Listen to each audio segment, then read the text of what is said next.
Hello বন্ধুরা, কেমন আছো তোমরা সবাই? আশা করছি খুব ভালো আছো।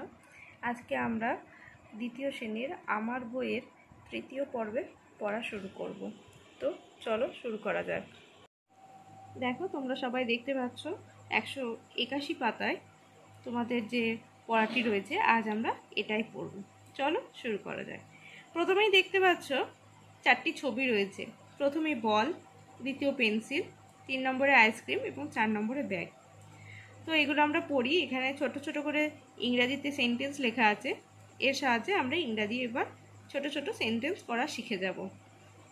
প্রথমেই আছে it is a ball.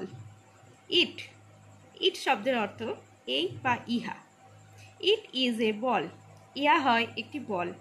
It is a pencil, ইহা হয় একটি pencil.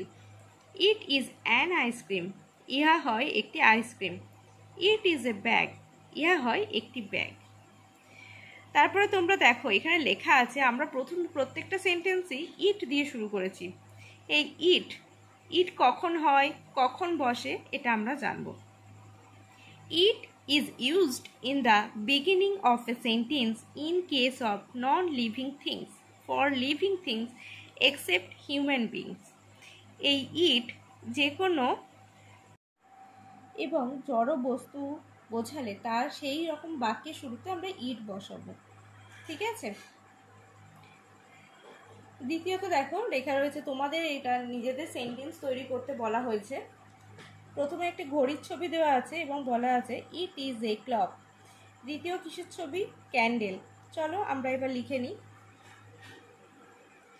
It is a candle, full stop. 3 নম্বর রয়েছে হ্যাট। তাহলে কি হবে সেন্টেন্সটা? It is a hat. 4 নম্বরে আছে ফ্লুট। সেন্টেন্সটা বল, ইট ইজ এ ফ্লুট।